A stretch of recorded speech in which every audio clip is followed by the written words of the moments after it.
Okay. We'll we'll bring this building project committee to order. Everybody is here and I'll read the affidavit of posting. This agenda was posted in the office of the county clerk on the first day of July, 2026. Notice was sent to the West Bend Daily News, Express News, WIBD, WMBZ Radio, WTKM Radio, My Community Times Press, Kewaskum Statesman, and the Milwaukee Journal Sentinel. We'll stand for a moment of prayer and pledge of allegiance.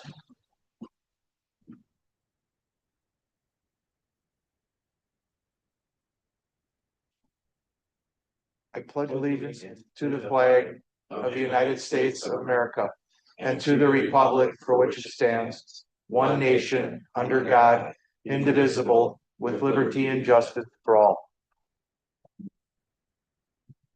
All right, thank you guys. Anybody see anything in the last meeting minutes that need to be changed or adjusted? Seeing nothing, we'll leave them as posted. Let's see here. Okay, moving on to discussion items, exterior improvement update. You have the floor. Thank you, Chair. Bet. Is that on? There it goes. Yep, you're good, Steve. All right. So first item I was going to update you guys on is the exterior improvements, the parking lot out on the east side. I don't know if any of you've had the opportunity to drive through over there yet, but everything is wrapped up on the east side. Last week, the last item we had was the light poles were set. So all in all, I mean, we had islands installed, concrete curbs and sidewalks, all the security bollards along the building, the light poles, new asphalt, and then the fencing and some new signage, and all of the associated landscaping, new grass. Parks actually cut the grass for the first time just before the 4th, so we have some good growth out there. The only outstanding item on that side of the building now is the owner installation of the new rubberized mulch product that we're going with, and that is on order. And as soon as it arrives, we will be working with our team in the Planning and Parks Department to get all that stuff installed, and hopefully they are not any projectile issues for the security guards out there like the old rocks were. But that's pretty much it on the exterior improvements. Any questions on that one? I think we're good. Easy enough. Next up, update on the overall schedule and phasing of the project. So phase one. B guys, sorry about that. You're good. Go ahead. Phase one completed entirely in early May when we moved IT following facilities in the clinic. So those areas are all up and running along with the Fillmore meeting room directly behind us here. Phase two is well underway. Most of the framing and drywall are all done on first and second floor. And then the area on first floor that will house the county clerk, treasurer, register of deeds, that's actually all painted already. We're working on above ceiling mechanical, electrical, plumbing finishes. And we are starting our way into some of the areas that are not getting construction necessarily, but are getting new flooring, carpet painting. Sorry, flooring and carpet are the same thing. Flooring, lighting, painting. So we started moving departments last week already before the 4th. There's currently some shifting going on third floor on this side of the building. And we're going to have people moved around for 2 to 3 weeks at a time while the whole crew comes in and, demos the old flooring, gets the new paint, new flooring, new lighting in. And then we'll start to move people back to their final homes. The phase two areas, that would be county clerk, register of deeds, treasurer, and then the space that will in the future house community development, are all expected to reopen on Tuesday, September 8th. And that would be when our address change for all internal departments would take effect. And the west lot would become employee only. From there, all the contractors, they're just kind of flowing like a train right now through once they get done with phase two areas, they're gonna move right into phase three demo. And we're gonna continue mixing in those occupied spaces that are getting all those aesthetic upgrades. The occupied space work does consist of moving multiple members of 10 departments. Sometimes it's just multiple people within the department. Sometimes it's a whole department that we're trying to relocate to be able to efficiently perform all the work in their space at once and then get them back in there as soon as possible. So to expedite our overall timeline on that, we have already began some selective demo in some phase three areas and in some other occupied spaces that we're just trying to keep all the contractors busy while they're already on site so that they don't have to leave and come back. Our preliminary timeline way back, probably a full year ago now, had our project wrapping up just short of Thanksgiving this year. At our last meeting in April, our updated construction schedule had us just before Christmas. And as of right now, we're trending better than we were on phase two than we were in phase one. We are anticipating owner move into the final spaces the first full week of January right now. Was part of that delay that the lighting, some lighting issues We or did have some material delays? material delays, but we did have some lighting issues with some departments that were not initially included that we added on. Oh, gotcha. And then we had some asbestos abatement in those areas Sure, that sure. obviously abatement is always a fun subject because you can't just go in and get rid of stuff. You gotta follow proper procedures. So our Right. contractors have been doing a great job of that. Okay. Is that it for that one? Any other questions from the committee? No, seeing nothing. Are you ready for item C, remodeling project change order update? Absolutely. So at this point in the project, we are at roughly 90 change orders, and I believe at our last update in April, we were at about 60. So again, we're trending a little better in phase two than we were early on in phase one. We did do some, call it look ahead work with the architects and the general contractor to try to get out ahead of some things. Those change orders have totaled roughly 670,000. A lot of those have been due to, as previously mentioned, some unforeseen issues with electrical, mechanical, plumbing, fire protection in that of a 65-year-old building, in addition to a lot of the environmental surveys, asbestos abatement work. And then there have been a small handful of required changes when the building inspector got in to identify some certain existing conditions that were not to code that they wanted fixed, and also obviously just a couple of small things that every inspector has, their own little touch that they want to put on things. So Sure. we've had to work through a couple kinks, but nothing too major. And we've had a number of owner requested additions and modifications as well, such as the new egress exit on second floor by the new elevator that was put in. And then we had some layout changes in the new county clerk's office.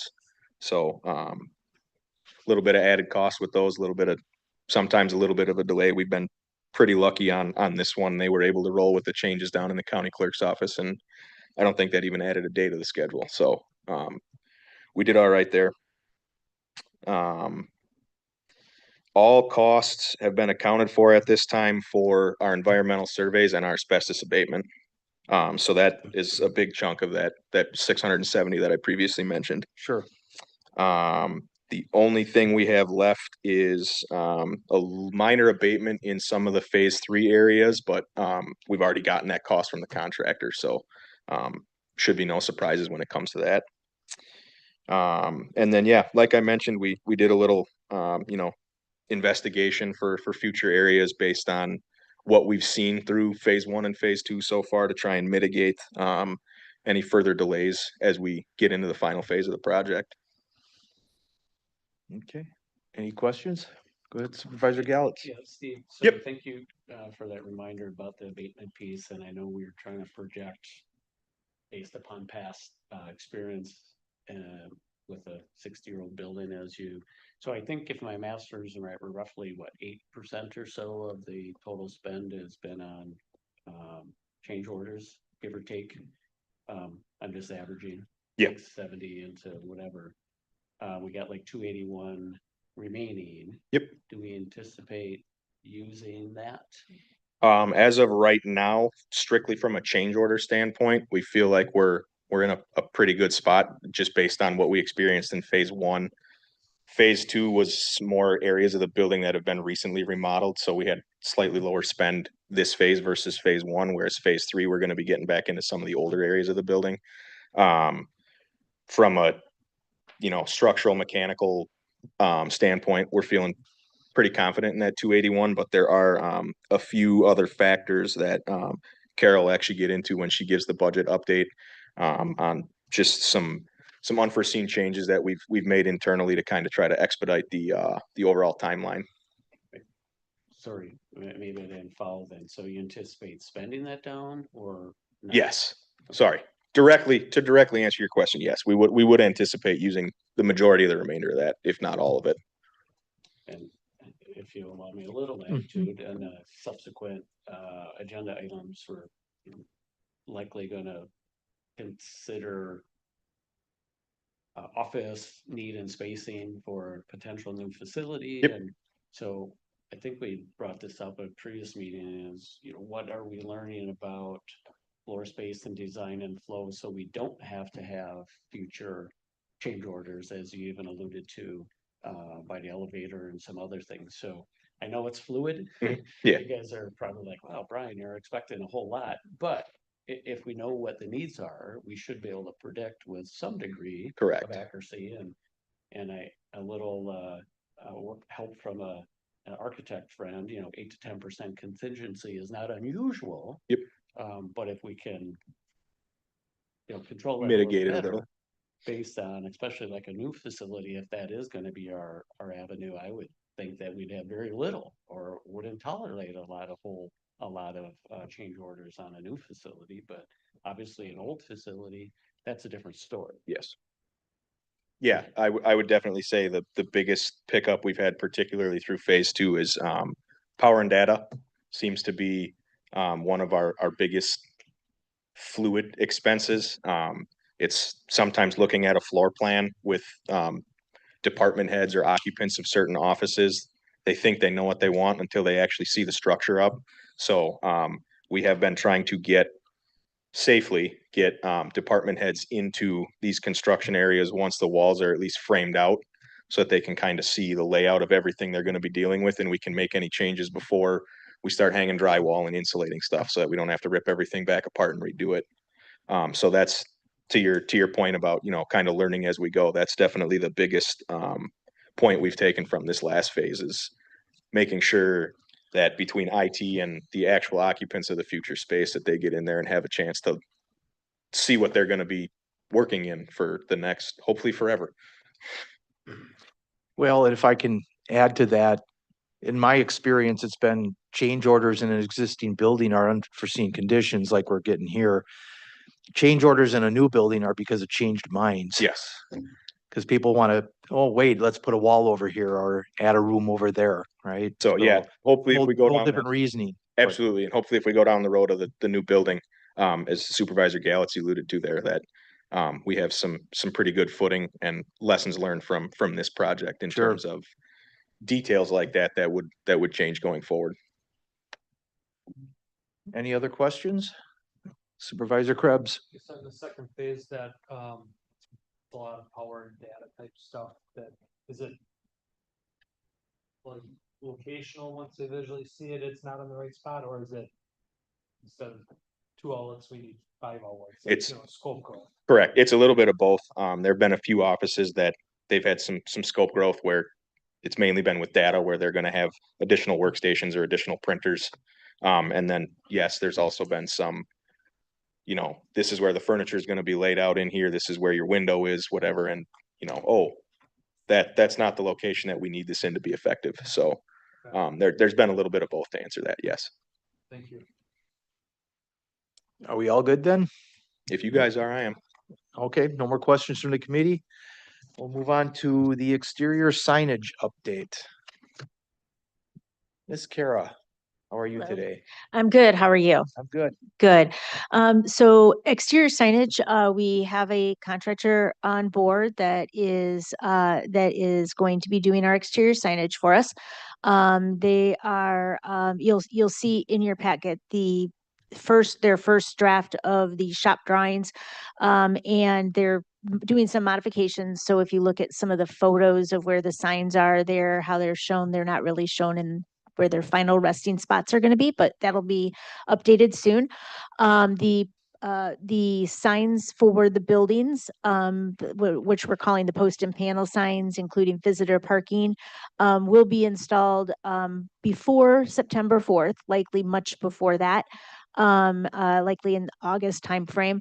The monument signs will be going in right around that September 4th date or shortly thereafter.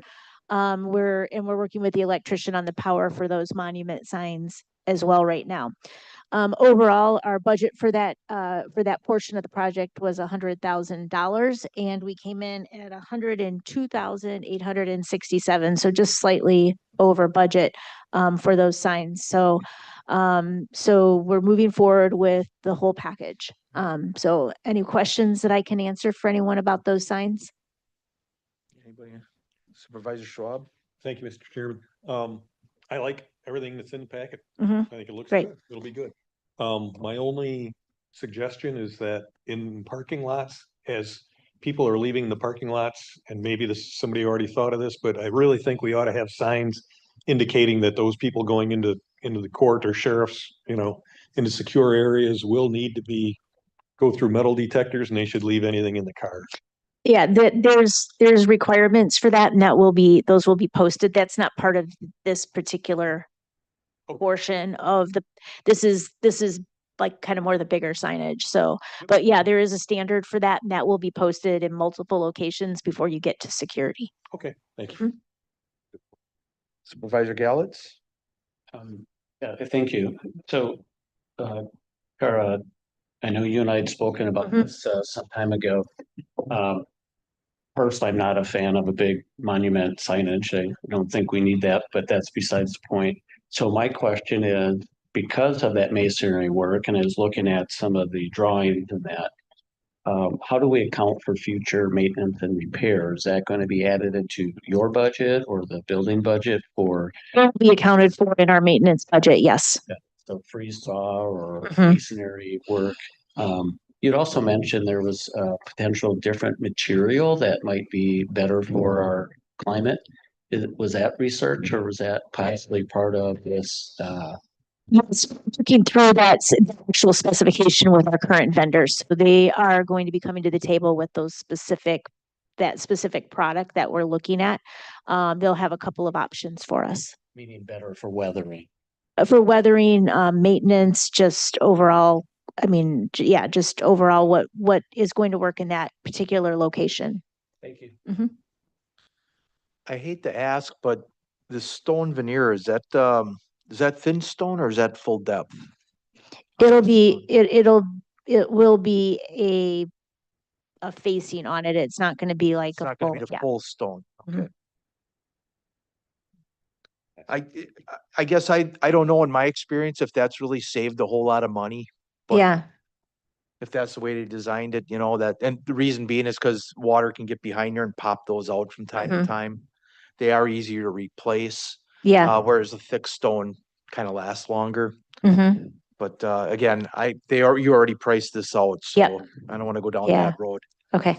But any other questions? Supervisor Krebs?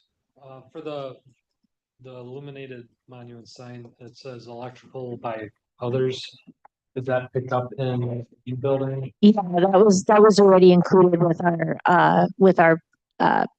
our package for the whole construction. So that's not a change order. Correct. Other question this is new signage. Is any of the existing signage around the building staying? No.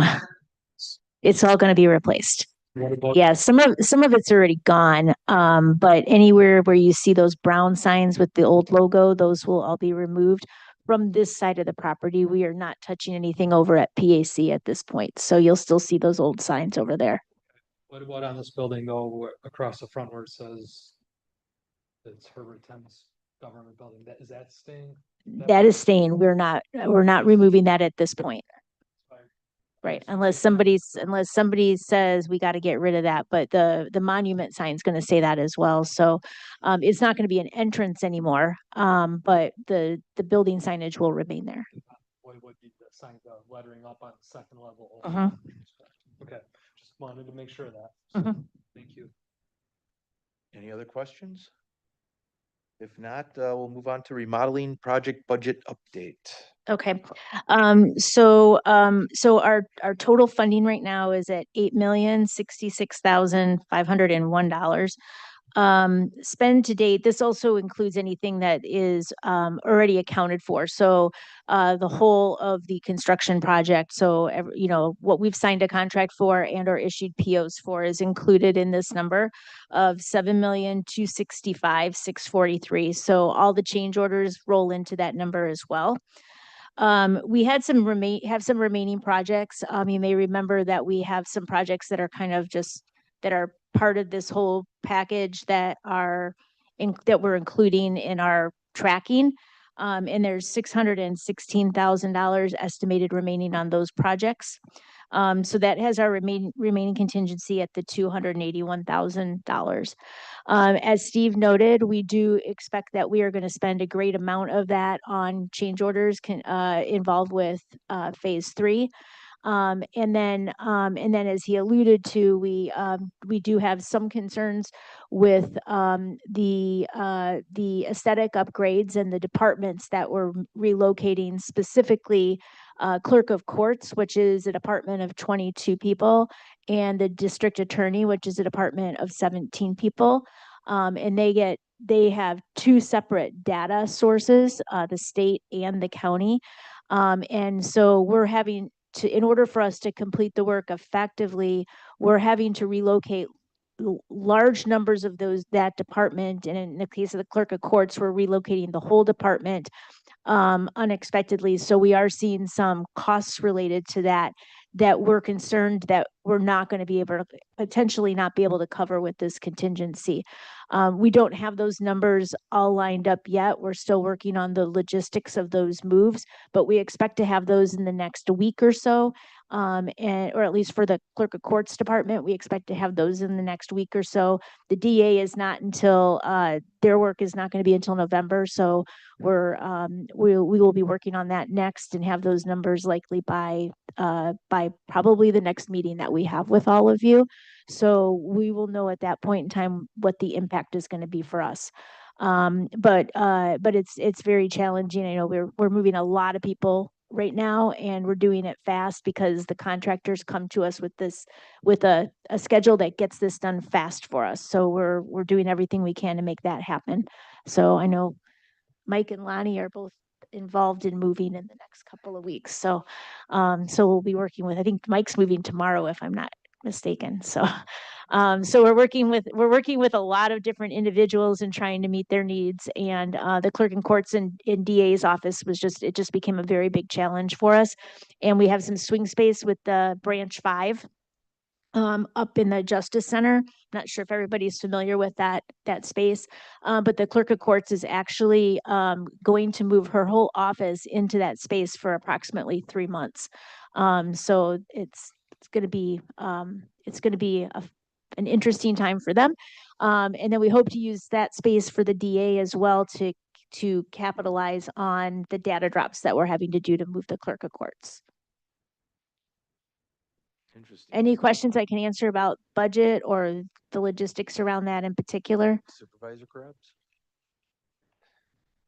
I know this project started over a year ago, or discussion well over a year ago, so I don't remember everything, but how did they plan, like some of these additional costs are for relocating these departments? Were we not planning on completely relocating these departments initially?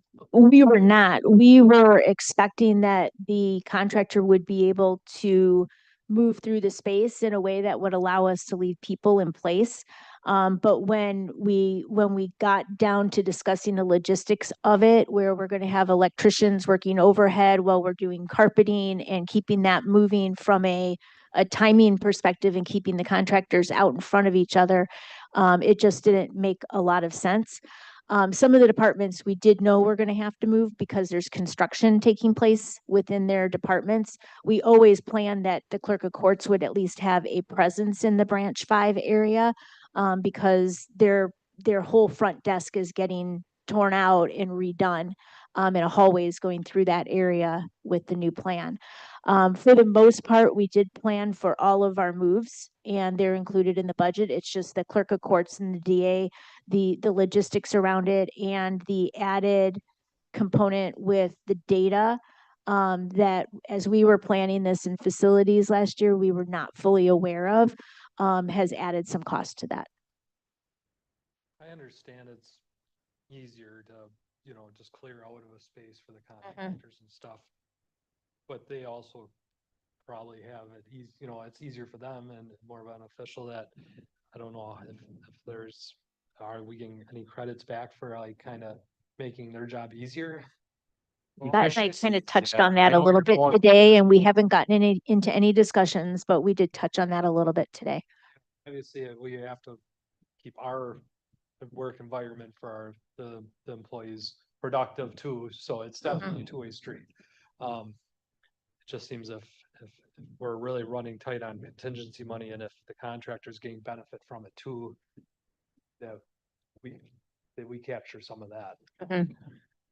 If I can add to that, were they aware of the people working in that area when they bid it, that they'd be working around them?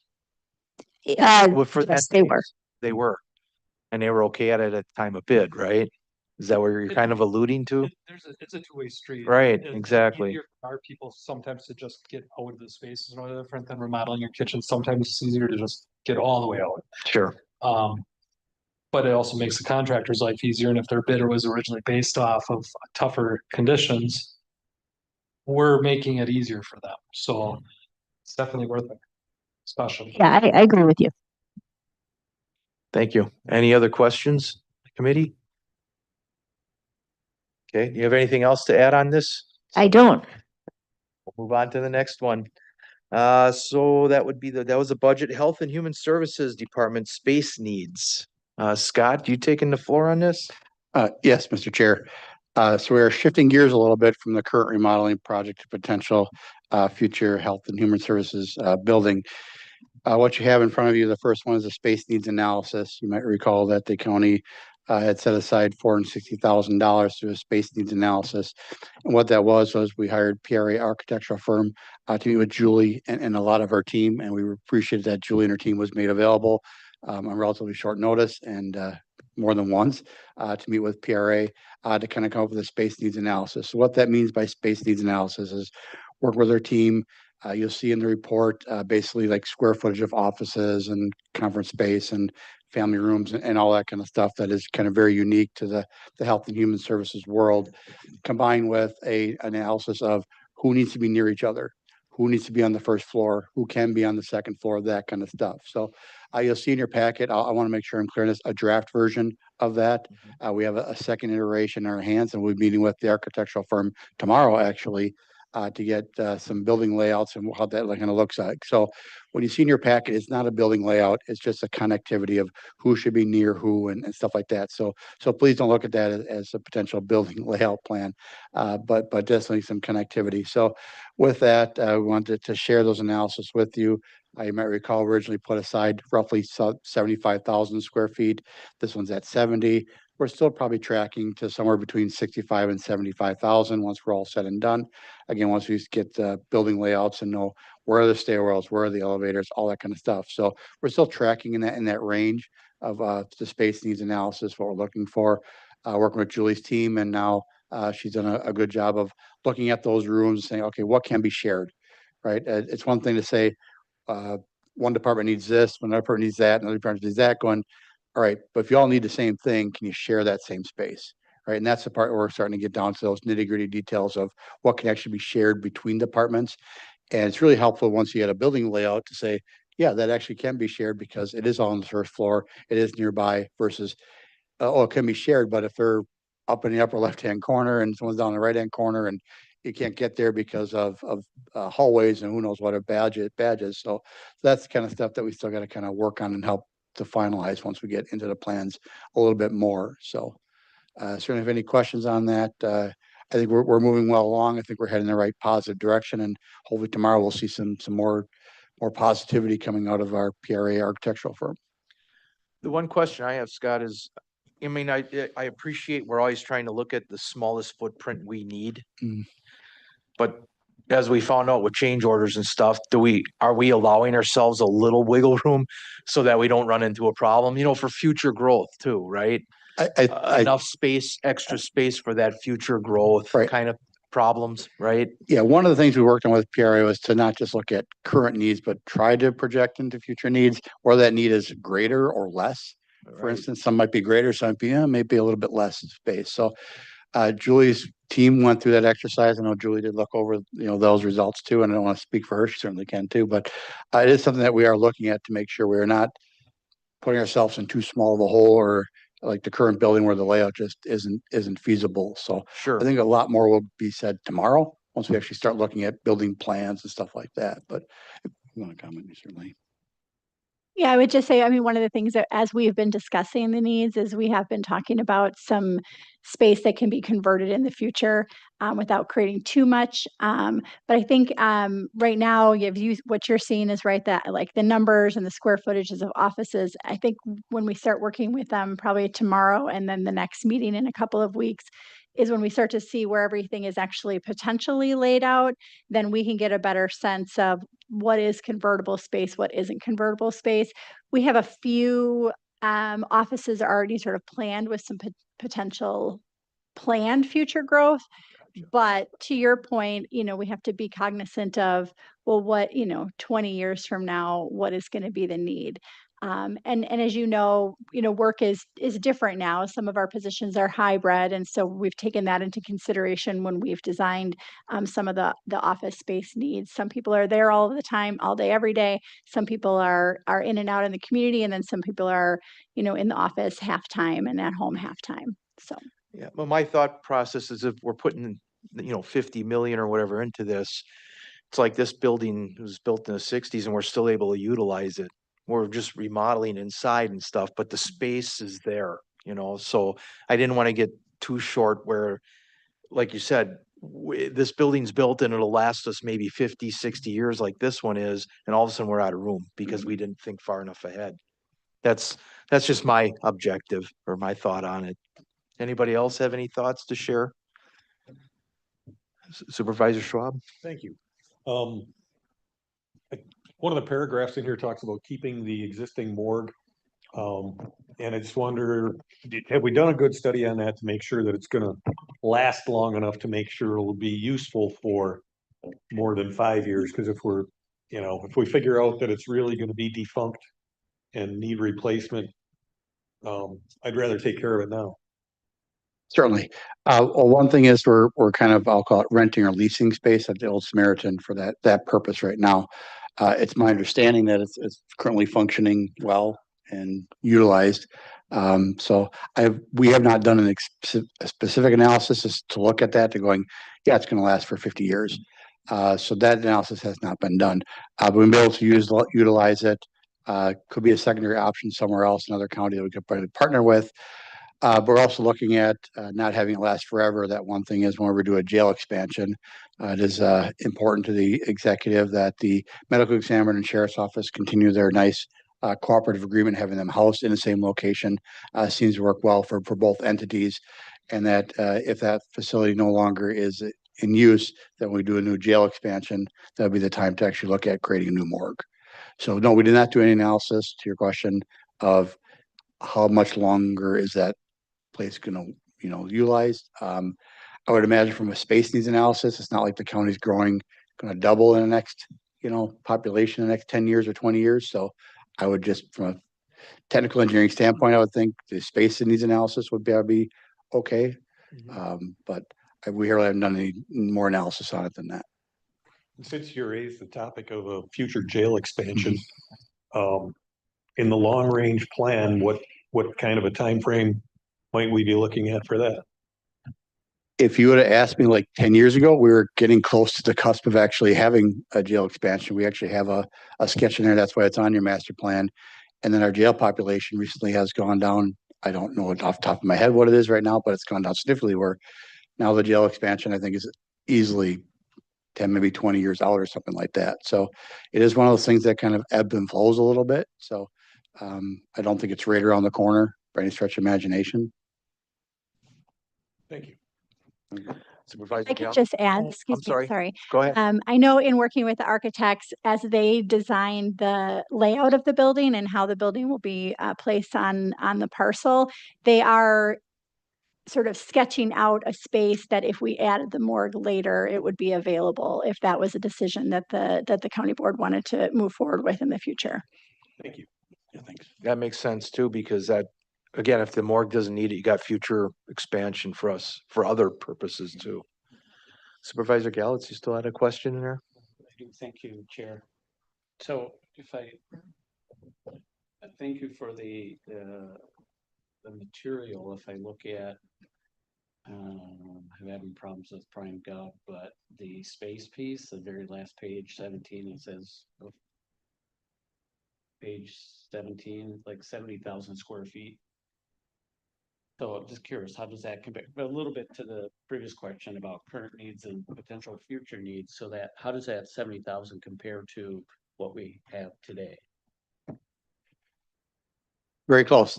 So we had picked 75,000 square feet, kind of our starting point.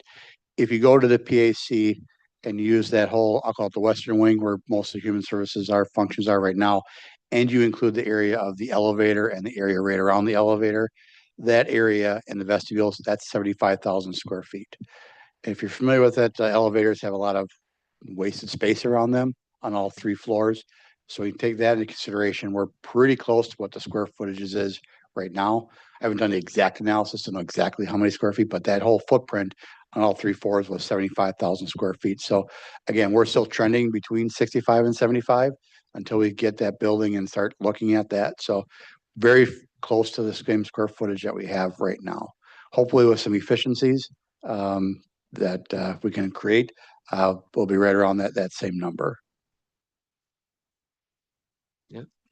Sounds good. Any other questions? Supervisor Krebs? Yeah, thank And- you. Yeah, I had the same, first question I had was the same as Supervisor Gallitz. It's just that 70,000 foot number, where does that compare? And so you answered that. The page after that, where we'll call it kind of like a geometric flow chart. Yes. It's kind of nice to just kind of get an idea of how stuff would be interconnected without actually starting to sketch it out. But on the bottom of that part, then it starts talking the storage areas and mechanical rooms and stuff like that. That's all just stuff that, as we start to create a floor plan, we'd start, they would just find their homes for it. At that point, the architects end the building. Yes, we'd be looking at either the basement or second floor for some of that stuff. So if you look at it up above, I think there was like 45,000 square feet of area that wanted to be on the first floor, and then the rest was on the second floor, potentially in the basement. But that's what we start getting into the plans, going, all right, what does that really look like? And does the building actually create, does the first floor create the second floor? Right? Is it all vertical, or is the second floor half of the first floor or something like that? So that's what we're interested to see what comes about. And even as late as today, Julie had made a comment about some people that could go up to the second floor, right, to kind of balance it out, because it's easier to, when you build a building, to build it straight up vertically versus having a lot on the first floor, if you will. So Also, I haven't sat there and looked at it yet, but just placement on the lot and stuff. How the grades and stuff may affect if you do partial exposure or however you build it and stuff. So obviously something for down the road. Start to fill in the details on. And just a final comment about the jail and stuff like what you brought up. When I first got on the county board, that's all we were ever warned about, is the jail expansion needs to happen. It's coming quick. They're getting updated on the average daily, the daily jail population numbers, and they're always kind of reaching that upper comfortable limit. And I don't know what they are today and stuff, but that was constantly something that they were stressing for us at the time. So hopefully it is a ways off and stuff, but I know at one time too, they were talking about the morgue, being moved up by like the sheriff has a evidence storage building or whatever. I don't know if that's a possibility too. But, that was discussed at some time, at one of the times. I guess for overall, just for the building or for the campus master plan. We should keep the morgue somewhat in mind because as you said, it's a leased space. And I don't know what that lease actually looks like, but just keep in mind what the terms of it are, whether it's. If the rate could change or whatever the terms of it are for who's responsible for, I don't know what type of capital improvements really would have to go into a morgue, but, sometimes those types of expenses might push us to building our own then at that point, so. Mhm. So just my 2 cents on that. Okay, I think Supervisor McCulloch had a question, or did you get an answer now? No, I was just gonna make an observation, and John, you and I talked about this a little bit, so the project here is 8 million. This is a big one, right? The bond for this is going to be, significant. And so, optically, these things can look all this going on in a relatively short amount of time. It's a lot, right? And so at some point, this is gonna have to come before the county board. And what I might suggest is sort of at some point, as this develops, we have sort of a parallel track that we can show the taxpayers, look at, we had, and we've talked about that the PAC building had, and then, has an inordinately high maintenance cost, problematic, things like that. And then also what the revenue generation for the county would look like when that area gets developed, so as to sort of soften the blow to what the overall total cost of this is. So there's certainly a cost here, but there's also some benefits in there. So that's not at this point, but that is something that when it comes time to make a presentation should be a part of that, if that makes sense. If I can add to that too, Scott, I believe Josh Yeah. did some kind of presentation It at was the a little full general, board yeah. about, it was real general, Yeah. but it kind of showed tax revenues coming in to Well, total offset. tax and- never, our revenue's not flows to the county. Exactly. It'd be nice to get Unfortunately, that the cleaned up. counties can't TIF because, certainly the city of West Bend is gonna have a significant benefit to that, but I just think that's something that needs to be, about at that point down the road. Shared with the to show citizens. people, look at, here's, we have a pretty good sized bond going, but here's some benefits to that You bet. as well, and some revenue coming in on the other side as a result of this, so. Sounds good. Supervisor Gallo, it's something to add? Just curious, follow, we were talking about potential future need in this, is your desire to do slab on grade or to have a below grade floor like we do here? Storage. That's what we're working with the architect on right now. Okay. Is to see what they come up with. One thing is we looked at the basement potentially as storage, but also then if we have a lot of unused space on the second floor, we might use that for our storage area. So it really depends on how that whole works together, right? So we're waiting on the architect to tell us know if it's best to have a basement in the structure. Is it best to have the mechanicals and all that kind of stuff up on the second floor? What does that all really look like going forward? How does it all fit together? So we don't want to pigeonhole them yet and say no basement or we got to have a basement. We want them to have flexibility to come up with different thoughts and processes. In that 75,000 feet in the original PAC, where you counted that space at 75,000, is there storage over there already in that 75,000? I see you're Yeah, shaking your head, there are, is. we call them the cages downstairs for certain departments. Okay, So yes, there is some storage downstairs. Even Natural Resources had some storage in that area that is including that 75,000 square feet. There's a mechanical area within that 75,000 square feet on the ground floor. So a lot of that is included over there too.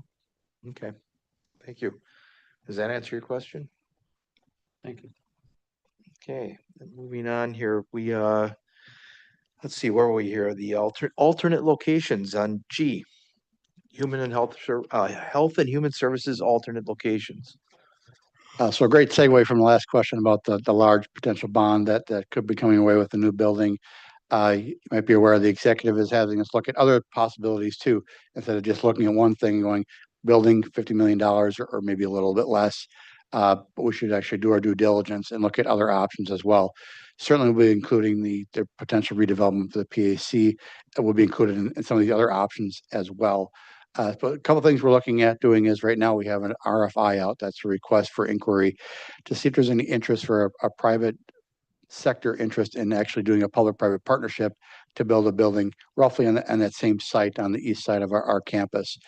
I'll be looking at doing is a mixed-use facility, potential some commercial on the main floor. Again, we like to use the main floor too because a lot of our clientele are better suited to use the main floor. Potential residential components above that, maybe even going up to a third floor if that so is desired. So we're looking out there right now. We are looking at getting those back. We have them out to about a dozen different developers. We have it out there, the general, I forget what the exact website is, but it's out there. The general public can look at it too. So it's not just those several vendors that we chose. And those will be due back at the end of end of July here. So we get that information here back in July to see if there's any interest. If there is interest, and we've had a couple inquiries for questions on that RFI, then we'd like to go out to, when we come back to this committee, to go to an RFP, a request for actual proposals. So now it's just kind of a request for inquiry. Do you have any interest in this? If you do, what are your questions on this? To see if there's actually anybody that could like, yeah, this is something we want to do, versus going right to the request for proposals, which is very detailed, right? Going, this is the building size, this is how much it's going to cost us, this is how much we're going to go into. And so we'd work with potentially an outside firm, a Baker Tilly type of firm that can help us kind of more define that request for proposals going forward. If you're not familiar, the city of Milwaukee did this for their library system about 12 years ago, back in 2014. So they did a bunch of little pocket libraries throughout the area, and a much smaller structure than we're talking about today, but basically having the private sector build the building, and the county would actually own a condo part of it or lease a part of that building back from that developer. Again, we have the land. So there's a lot of details that go into that, right? That we don't have all worked out yet at this point, going, all right, if they get the land for free, how much do we get off the building? Do they build the inside of the building for us? Do we do the inside build out for us, right? So there's a lot of stuff that goes back and forth. But first of all, we just want to see if there's any interest out there to say, yeah, that area is a developable area of our county campus, or is it not?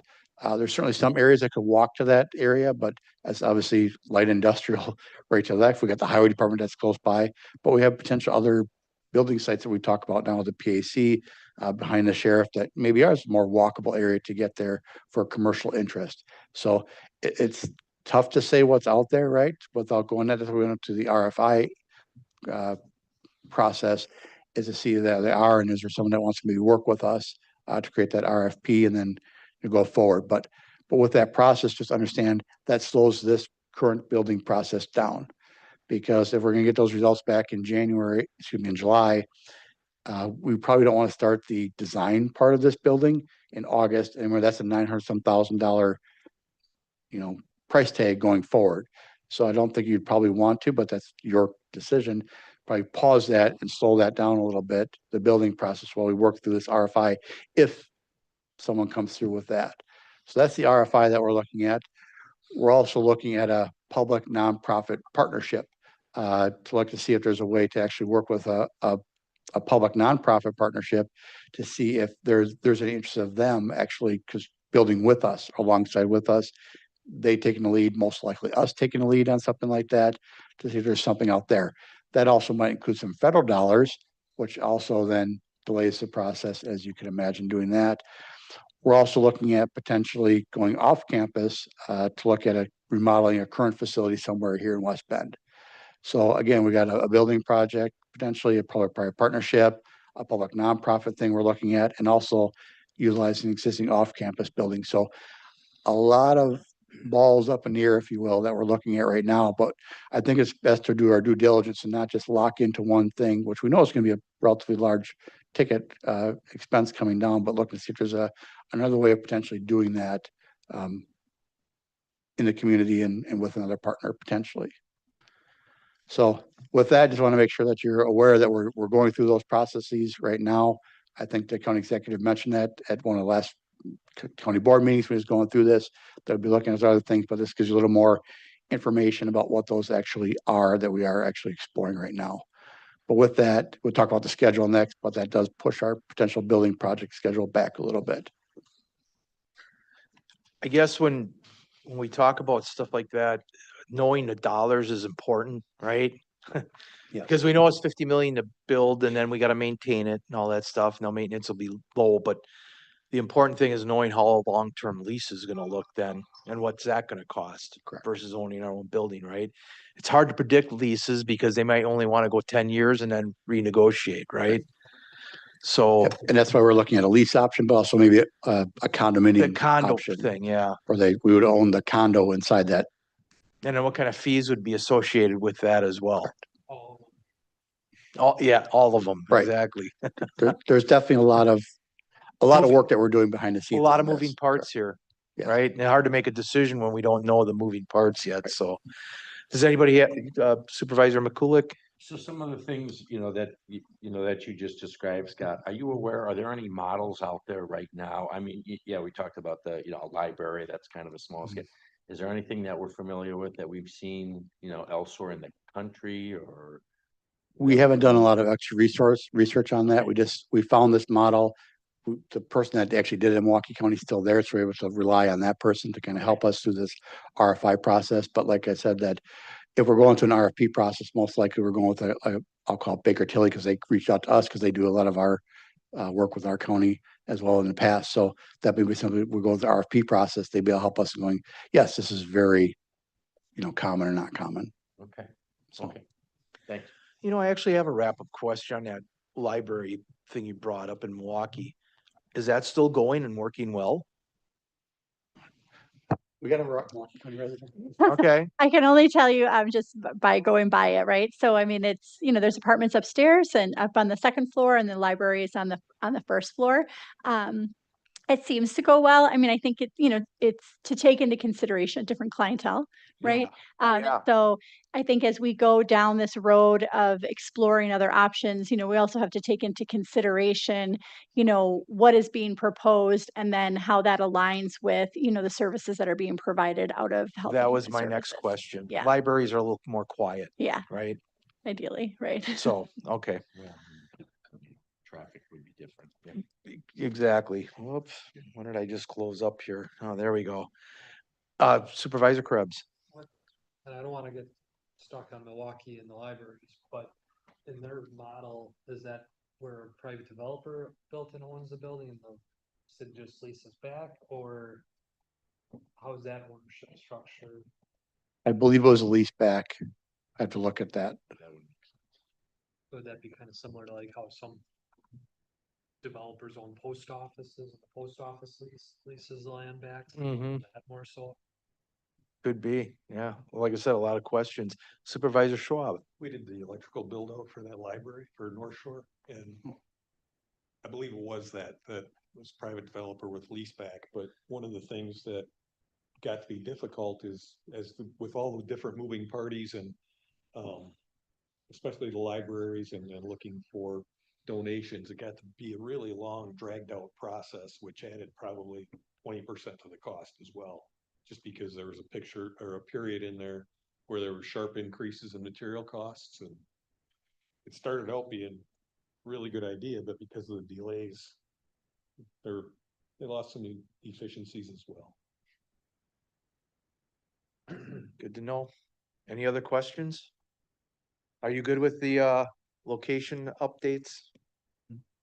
Okay, then we'll move on to Health and Human Services Department schedule update, which we kind of covered a little bit already. Yeah, I kind of alluded to it a little bit that, our current schedule is listed in there, that we're looking at starting that design in August of this year with a completion date of 27 with, looking at, actually starting construction in April of 27. But with the other stuff that we're looking at and exploring those other options, that looks like we're going to be sliding that back probably a good 3 months. Could be more depending on if we get a lot of RFI interest or not. If the building that's in the city of West Bend we're looking at actually would pan out. So we're just kind of alerting you to the fact right now that it's potential, because we are looking at those other options, that their schedule for that would be pushed back. We have made the architect aware of that. They are understanding of that and know that it might be sliding their start schedule back by several months. if that's what the committee and the board has decided to do. If you recall that the architectural, we actually split that into 3 different phases. The space needs analysis, and then the actual design, and then the actual, while they're doing construction, inspection and management and during construction. So we're only on hook for the 460, which would also help us out for any other, if we're going to a building, and we know we need 70,000 square feet going into a building. We can talk to a developer, no, we need roughly 70,000 square feet going to a public-private partnership. So the space needs analysis is very important for whichever process that we go down. That's important component, but obviously I don't know if we want to start going down, spending close to $1 million on a final design if the board and this committee decides to go one of the other directions. So I would just want to make sure you're aware of that potential change coming right now, that with us looking at those, we will need some extra time to look at those. Just one quick thing before you. I have actually a question that kind of goes back to the alternate locations. But it also ties into the schedule here, is if we do have somebody else do the building, we still have to pay for the build out, right? Usually they just offer you a shell and then you use that space how you want to.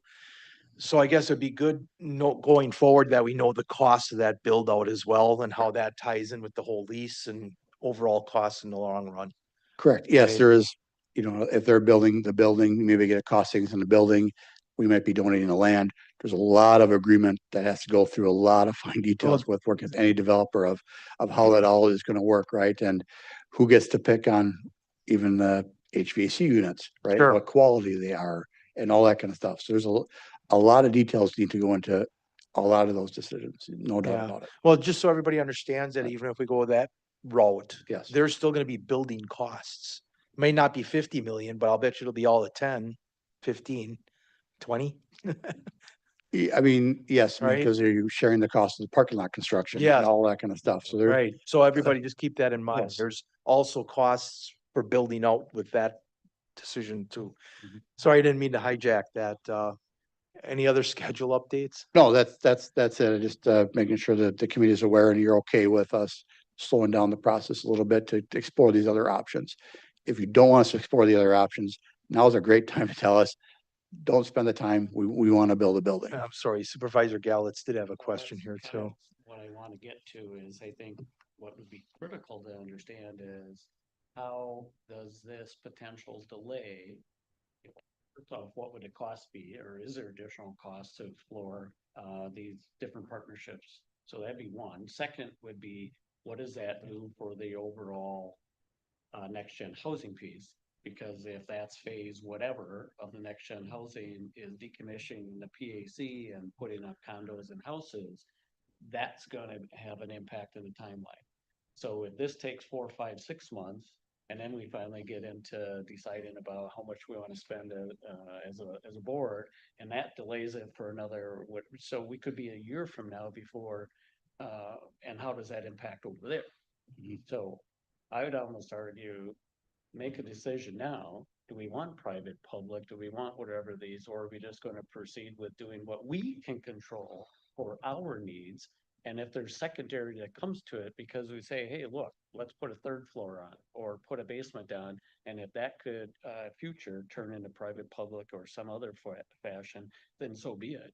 But focus on what we can control. And today, that's what our needs are. If I can add to that, because you brought up an excellent question. You said you're kind of condensing this timeline to make that decision of alternate locations, alternate ideas. What do you think? Because we need to have the architects enough time. And did we want to start construction next summer or next spring? Is that the original goal, right? April? April 27th is Yeah. our original plan. So in order to keep that timeline, what is the latest date we have to make a decision on that direction? Whether we build it ourselves or go a different route? We only had about a month and a half or so, or 2 months of leeway in there. Okay, So there wasn't a whole lot of leeway in there between them doing the plans, us bidding it out and starting construction. So sure. I would say probably 30 to 45 days, a month to 2 months.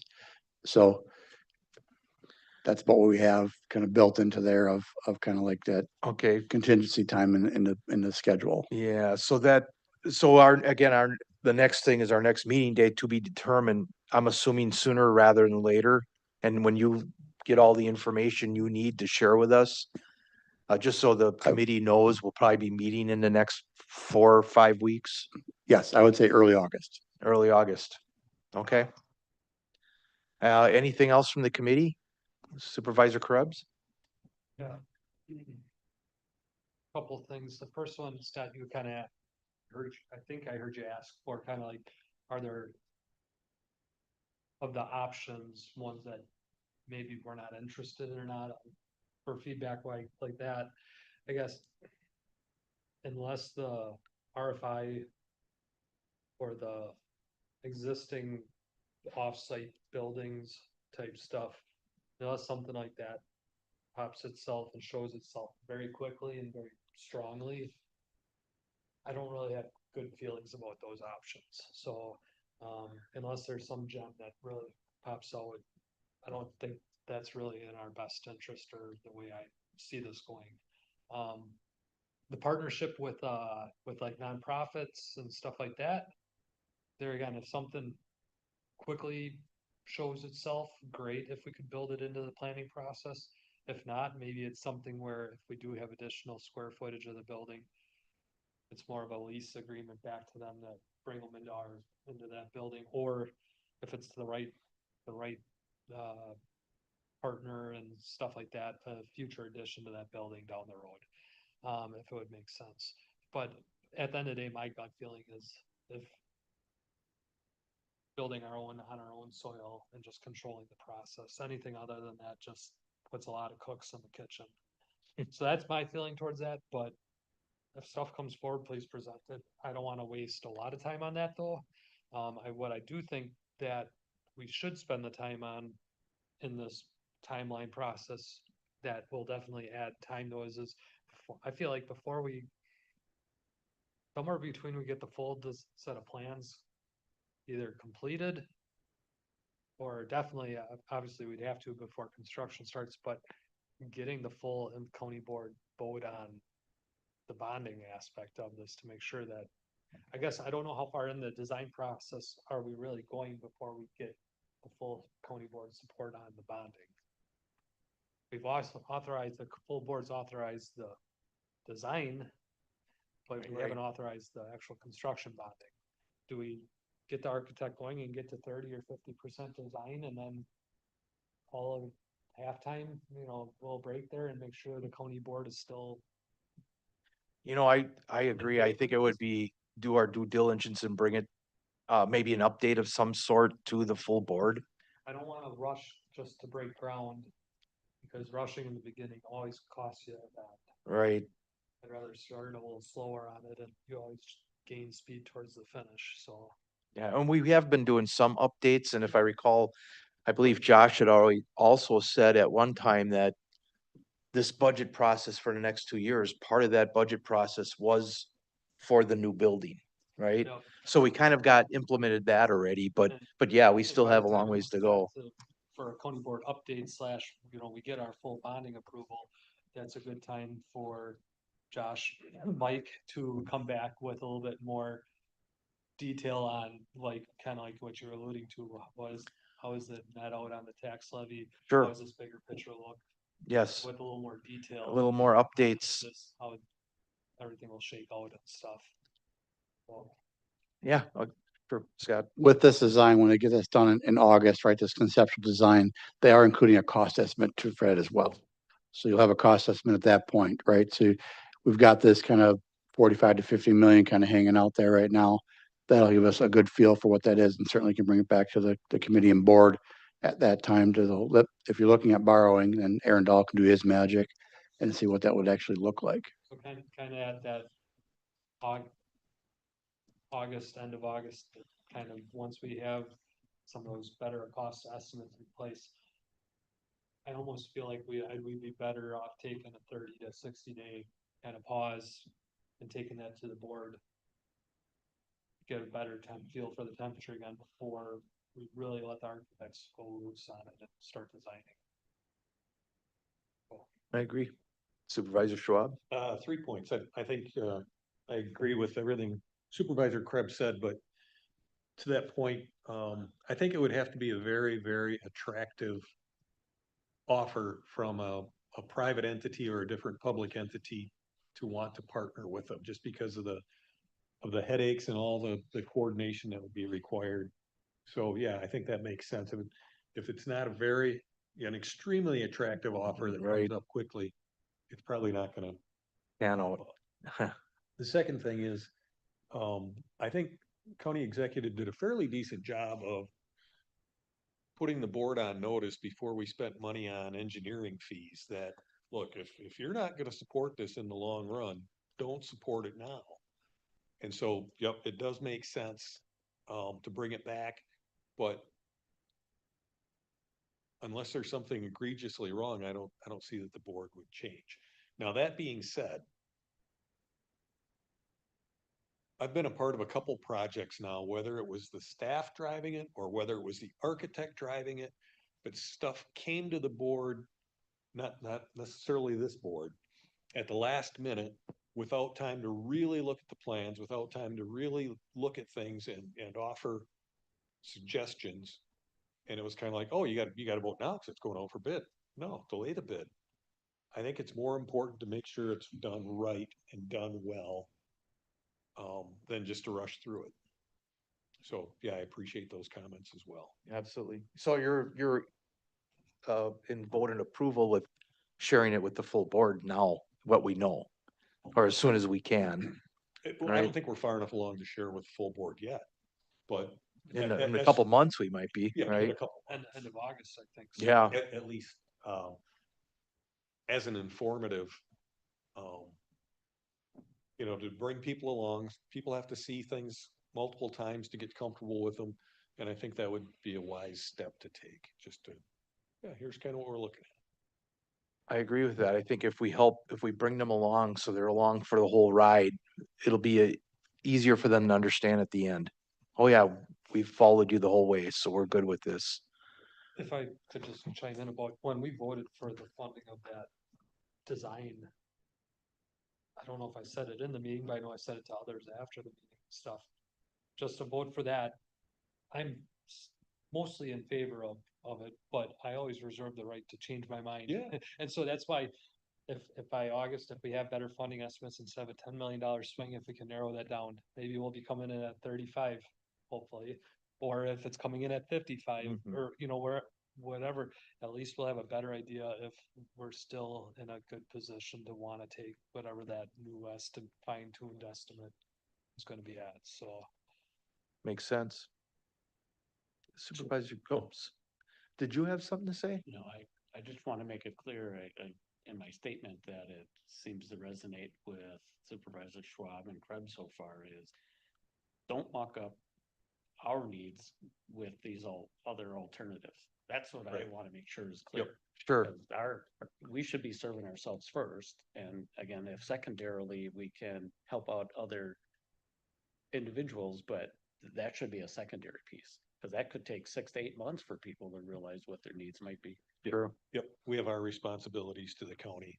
They have their responsibilities to their entities, and ours should take the priority. You bet. Sounds good. Supervisor McCulloch. And this can all sort of come back to a question I've had here, which is the construction timeline.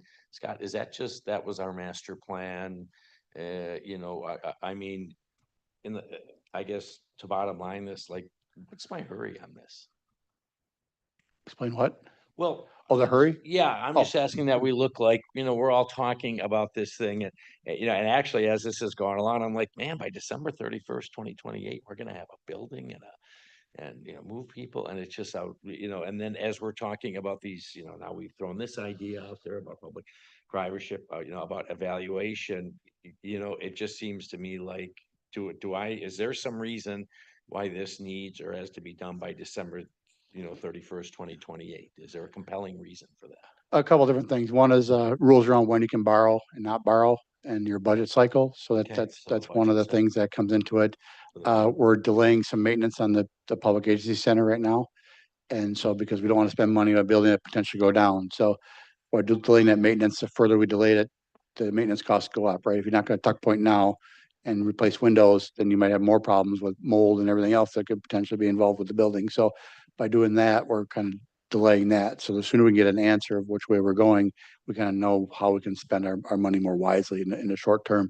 There's also the next generation housing, right, of getting that potentially going, and what does that look like, and timeline, working with that process, which Yeah, is but we're another talking 50 about different. months here. It's Correct. not. Right. You know, nobody's saying years, but Right. just to vet out some of these things, right? So, yeah, so I understand what you're saying, but it's not a drop dead because we. You know what Correct. I'm saying? You Yeah, get, it's also about starting in April to get the building envelope in, so you can get the building, completed on the outside, so in the middle of Yeah. winter here. So there's a Well, winter little bit of that condition. going on too. So I'm not saying you Yep. can get delayed a year, but you certainly don't want to have, I'd say a year. right, but I'm saying that's what I'm saying. If we delay a little bit, you just gotta look at your construction schedule when you're actually pouring the masonry and all No, that stuff gets, we gotta be cognizant of it. Yeah, We as a staff. yep. knowing masonry and winter construction, it's 20% more.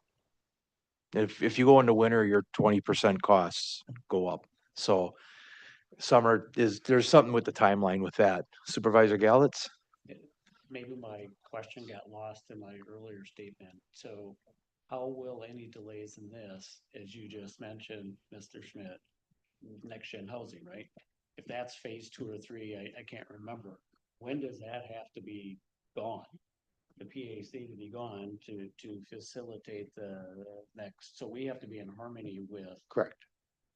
Yeah, the current schedule's in harmony right now, but if it gets delayed, again, depending on how much that delay is, could potentially impact that too.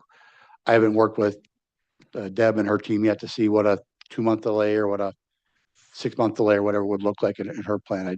We haven't gone down that route yet. Which then would impact Supervisor McCulloch's narrative about what will free that space up and get it back on a tax roll meeting. If that's delayed by a year and there's less tax collected by, again, so my only point is. Better than being rushed into a bad decision or into something. I don't disagree. You know, I don't have I have a building that's not great and we're delaying some maintenance on it and it happens. I mean, I've got, we all have these problems, but I'm just saying, that when you put that, oh man, this is gonna be done by this time. And then, yeah, it just sometimes can feel forced, especially, these other options. Look, there may be no viability to any of that and it just gets blown away right away and that's fine, but maybe there is. And so you have to consider that, you might get something interesting out of this. So. Supervisor Krebs? So is this committee was started as for this building's remodel? Well, it's actually the master building committee, kind of, right?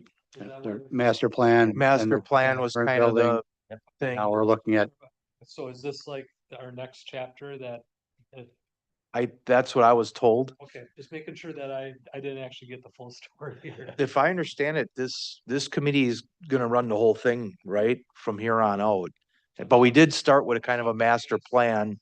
What was that? I'm stuck with you guys. Unfortunately, Just joking. I apologize in advance. I'm sorry that you're stuck with me. Any other questions, or do we have enough to let them guys get their information till next time? We're good? All right, then, our next meeting to be determined, but like you're saying, it sounds like it's gonna be just your heads up between the next 4 or 5 weeks here. So with that, this meeting's adjourned.